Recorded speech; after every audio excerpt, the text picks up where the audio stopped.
Coal coke, because if you go up 120, you look down over the edge, you'll see the coke ovens. And there used to be a cable car system. If you go over the old museum, you'll see one of the old cars that go up over the mountain to Canoe Run, and then they had the coke ovens down here. This is big time Detroit railroad country right Oh, here. yeah.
The Buffalo Line is a former Pennsylvania Railroad main line that was once double-tracked and busy between its famous Linden Yard in Harrisburg all the way to Buffalo, New York. Today, this now single-track line is a mere skeleton of what it once was, having become fragmented, segmented, and broken down between several different railroads. Norfolk Southern owns the line and runs most of their traffic between Harrisburg and Northumberland, Pennsylvania. Across the river from Norrie in the town of Sunbury, the switch at CPK is NS's connection to its Sunbury line to Binghamton, New York, freight line to Albany, New York, and its Pan Am Southern joint venture with Pan Am Railways in Massachusetts and New England. North of Northumberland on the Buffalo Line, the traffic dwindles, which prompted NS to spin off the line in 2010. Today, NS traffic north of Northumberland, besides some coal traffic and local traffic, is non-existent. North of Driftwood, the Western New York and Pennsylvania Railroad operates the line to Olean, New York, with the Buffalo and Pittsburgh operating the line between Buffalo and Machias, New York. And though no longer a busy line, the Buffalo line is still worth visiting due to its rich history, much of which is still around. The most obvious relics of bygone days are the Pennsylvania Railroad era position light signals, signal bridges, and structures that still stand at and guard some of the passing sidings and interlockings along the way. But you better get them while you still can, because even as you watch this video, some of those signals have recently gone dark and may even be removed entirely. Those position light signals that remain will inevitably be replaced by newer signals capable of PTC integration.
On June 1st, 1999, Conrail was divided and Norfolk Southern took over ownership of the Buffalo line. For a while, NS operated the line almost the same way Conrail did, which wasn't much at the time. In the beginning, trains like 40T and 41T traversed the line between its two namesake cities, but it didn't take long for the NS to move the mainline freights to a southern tier routing via Binghamton, New York, and what was then known as the Canadian Pacific Sunbury subdivision to Sunbury, Pennsylvania. 16 years later, on September 18, 2015, the CP Sunbury subdivision became the Norfolk Southern Sunbury line, sealing the fate of the Buffalo line and with it, much of the railroading that went on in central Pennsylvania.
Moving south from Buffalo, Olean, New York is the base of operations for the Western New York and Pennsylvania Railroad.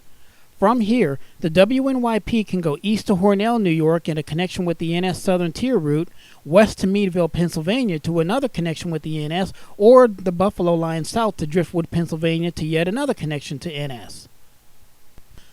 The Western New York and Pennsylvania operates the line between Olean and Driftwood, passing through towns like Turtle Point and Port Allegheny along the way. The major traffic on this portion of the railroad is Hawbaker Stone traffic that originates on the Nittany and Bald Eagle Railroad in Pleasant Gap, Pennsylvania. The aggregate loads are interchanged at North Driftwood and the WNYP hustles them northbound to Turtle Point.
The stone traffic was at its strongest when 4 train sets were in operation. Most of the rock trains moved over the WNYP behind 3 big Alco M636s. Moving down the line to Emporium, we come across another big source of traffic for the railroad: sand. Just as coal once was to eastern Pennsylvania, so is the case today with natural gas. This is fracking country, and the WNYP has garnished their share of this business with a large sand transloading facility in Emporium. The WNYP has 2 units stationed there when the cars need to be moved for unloading. The units are set up as remote control operated from a belt pack for switching. It's truly amazing to see over 100 loaded cars sitting in Emporium at any one time. And also worthy of interest in Emporium are the Pennsylvania Railroad Signal Bridge, non-operational of course, the former Pensy Personnel Building, and the Pensy Caboose that sits on a stretch of track that actually made up a turning Y, as well as a branch line to the west. Driftwood used to be an important interchange point between the Buffalo and Pittsburgh and the Norfolk Southern. In busier times, a fair amount of coal and mixed freight traffic was exchanged between the 2 roads. That's gone now. These days, Driftwood is little more than a photo stop for those looking to document the last of the Pensy signal bridges. On January 2nd, 1996, Conrail sold R.J. Corman its Clearfield cluster in central Pennsylvania. Since then, the railroad has been moving coal out of the hills to places all over. One of the most photographed operations were their coal trains interchange with NS. The 130-car trains originated in Clymer, that's Indiana County, and were easily identifiable by their uneven load tops that resulted from using front-end loaders to load the cars. As it once was, R.J. Corman would run a train as needed to the Clymer coal loader to get the cars loaded with coal for export. The empty cars usually came from the NS connection at Keating, and R.J. Corman would take the cars to Clearfield, Pennsylvania. From Clearfield, the empty cars were run as 2 65-car trains over a couple of days to Clymer, and then they'd return. Once the loads were back in Clearfield, it was off to the Baltimore harbor and export overseas. Why 2 trains to and from Clymer instead of 1, you might ask? The reason is due to the sharp 14-degree curve at the junction at Cherry Tree, which apparently couldn't handle much more than 65 loaded cars coming down the hill from Fleming Summit.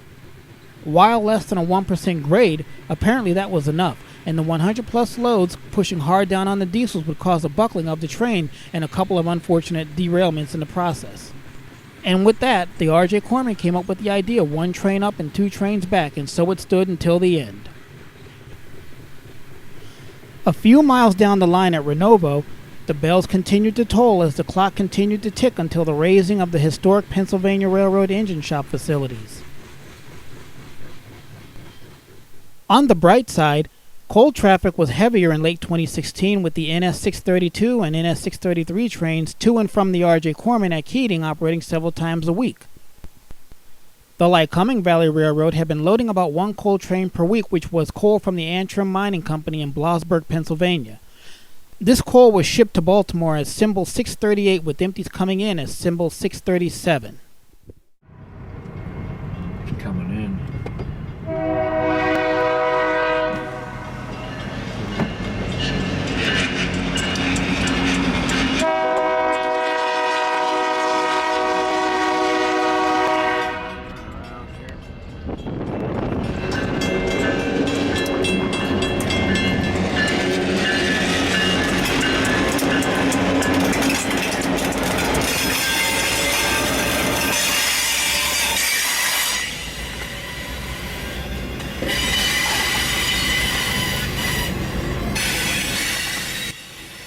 The Nittany and Bald Eagle Railroad is a 70-mile Pennsylvania short line that serves Lock Haven, Tyrone, Bellefonte, Pleasant Gap, and State College.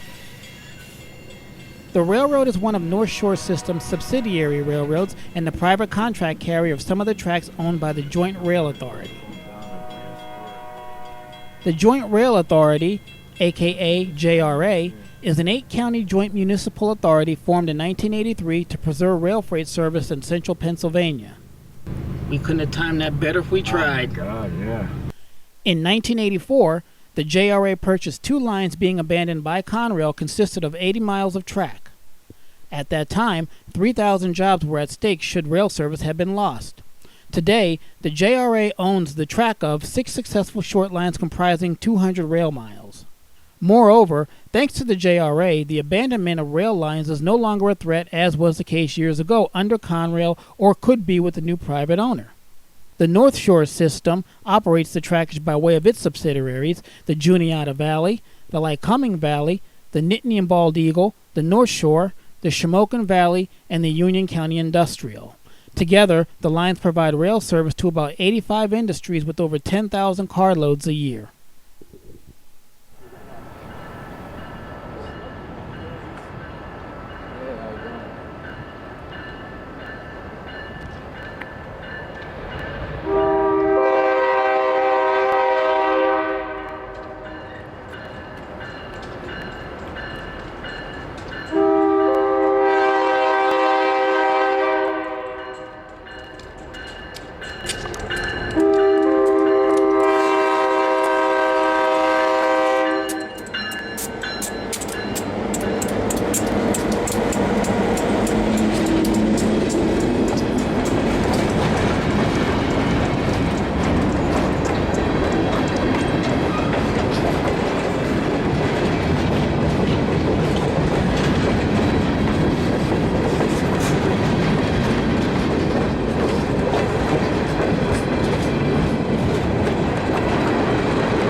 Thanks for walking in front of the camera.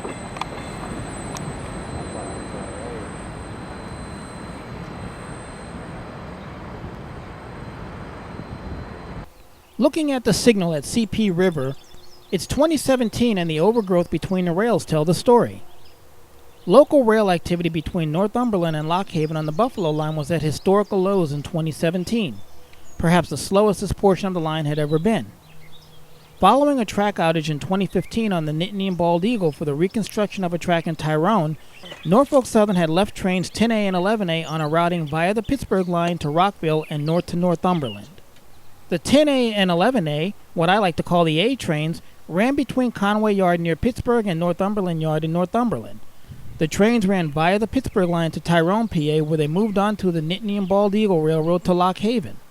At Lock Haven, they moved via the Buffalo line to Norrie. These trains served the greater Williamsport metro area, including Lock Haven, Newberry Junction, Watsontown, Milton, and even the Shamokin Valley Short Line at Sunbury.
America's railroads serve high-value industries which allows them to survive in a highly competitive global market. In fact, so important are the railroads to businesses that many companies simply would cease to exist or shut down their facilities if efficient and fairly priced rail services were not readily available. Most railroad customers are manufacturers or are tied to extractive industries such as coal or natural gas.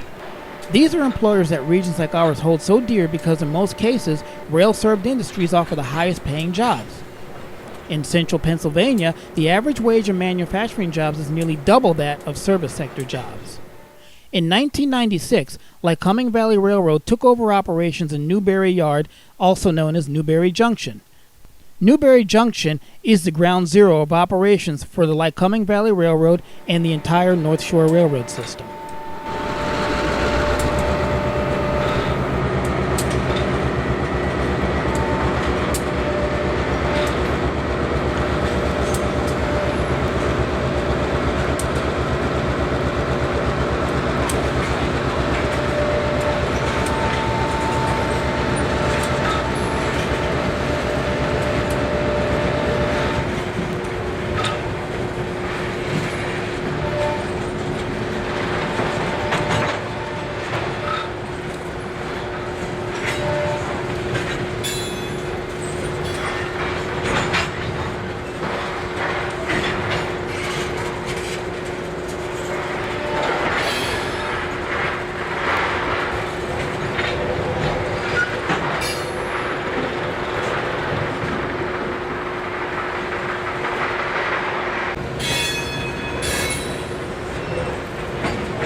With the switching done and today's train made up, the Northumberland turn ties down and waits for its crew to carry out the evening's duties. This train shuttles cars to and from Northumberland Yard and the 10A and 11A trains that we talked about before. The Norrie turn is an evening train best chased in the warm summer months when the days are long and the sun is on your side.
On November 1st, 2016, the Norfolk Southern removed the final two signaled interlockings from service on the north end of the Buffalo line following FRA approval, which was issued on September 22, 2016.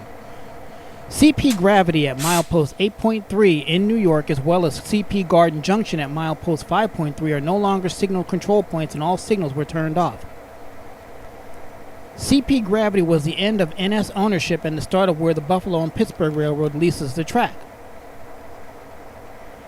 Gravity was at the top of a grade as trains headed north to Buffalo and just south of the ex-Pennsylvania Railroad Ebenezer Yard into West Seneca, New York.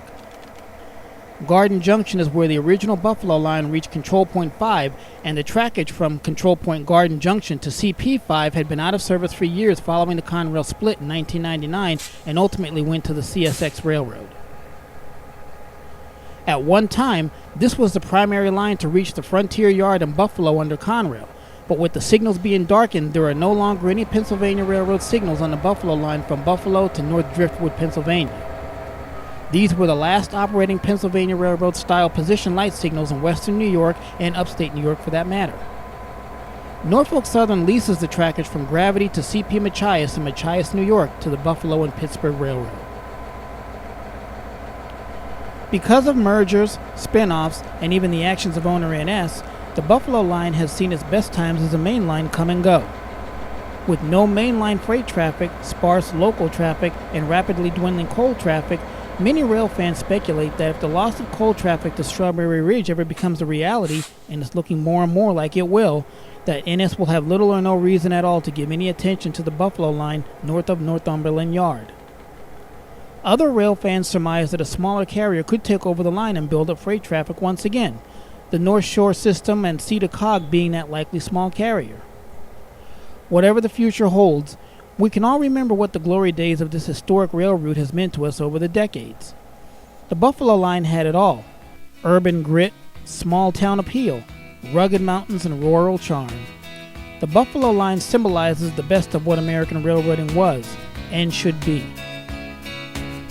This was a look at the Norfolk Southern, ex-Pennsylvania Railroad, ex-Penn Central, ex-Conrail Buffalo line, a small but important piece of American railroad history.